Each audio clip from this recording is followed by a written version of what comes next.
always having to answer for violent crime in Chicago. Well, it's a terrible situation. And I've talked to the police, I've talked to everybody I can think of, I'll do all I can. But violent crime, and particularly deadly crime, is taking place in a lot of cities, large and small. The towns of Rockford and East St. Louis, my hometown of East St. Louis, has a worse crime rate than the city of Chicago. And as you mentioned, in some respects, so does Jackson, Mississippi.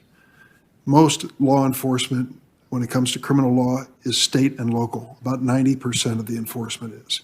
So we can do a better job at the federal level, but everybody has to get on the same page. I'm just going to close by saying thank you all for being here. I think this hearing gets to the heart of whether we're going to have an election process we can trust in America. And for us to reach that point, members have to step up on both sides and say the big lie is a lie. Stop the steal has to stop. We've got to have a conversation at the highest levels of our government, Democrats and Republicans, about an election system we can trust. I believe we can do that, but people have to come out of the shadows and stop changing the subject. Senator Grassley. Yeah.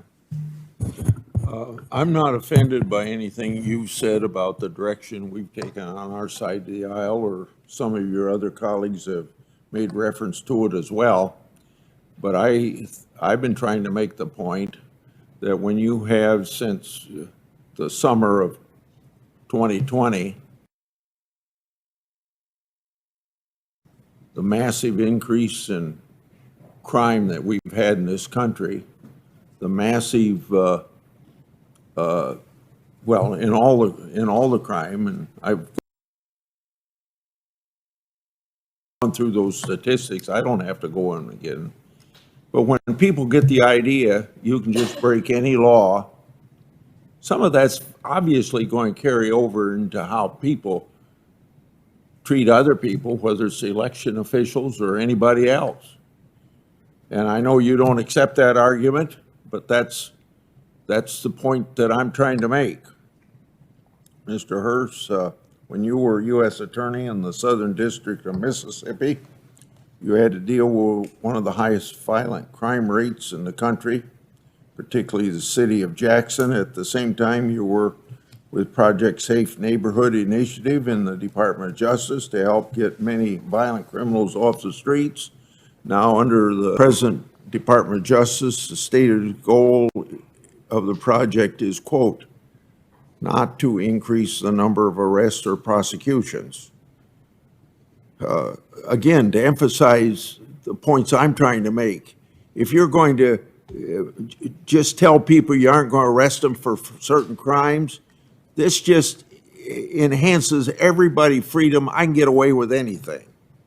How did cooperation through dedicated initiatives help to address violent crime in Mississippi? Thank you, Ranking Member Grassley. I almost gave you a promotion to chairman there, sorry. Ranking Member, when the Department of Justice leads initiatives, it matters. Specifically with Project Eject under the Project Save Neighborhoods banner, when we started running that program, we started hearing recordings in jail of inmates saying, the Fed in town, the feds are enforcing the law. It's a whole different ball game, is what the criminals were saying when the federal government and federal law enforcement got involved. With Project Eject, we not only had ATF participating, as General Polite said earlier, we had FBI, we had DEA, we had local and state, we had everyone at the table.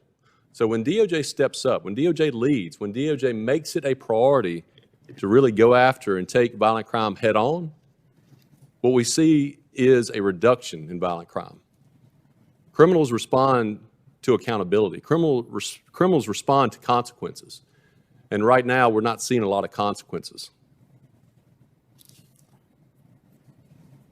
Mr. Mangiol, research indicates that the large percentage of violent crime is committed by a few repeat offenders. And so if you target them, you might substantially reduce crime rate. What does this mean for law enforcement? How might federal agencies use this knowledge to address violent crime? And if you get violent crime down, maybe we'll have less crime against election officials. Thank you, Senator. Well, what it means for law enforcement is that if the federal government can bring more resources to bear, it can help local agencies with the use of big data to identify who the highest risks are in their communities.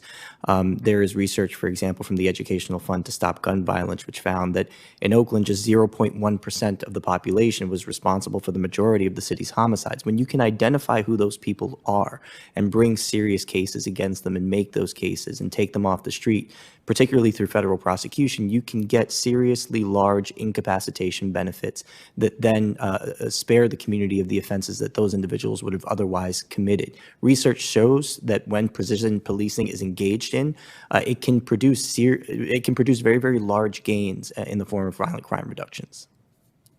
Mr. Johnson, what difference would it make for Baltimore specifically to target repeat offenders and keep them locked up?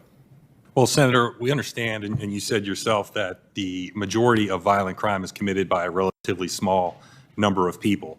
So if we can bring to bear technology and technical assistance resources of the federal government to identify who those individuals are, bring manpower resources to actually apprehend those people, and then seek accountability through the federal courts, we can effectively remove them from the street, incapacitate them so that they're not committing any more acts of violence. In state court, as of now, in cities like Baltimore, criminal defendants, violent criminal defendants, and individuals illegally carrying firearms many of their cases are being dropped, and still others, even in those that are convicted, are serving small fractions of their sentence.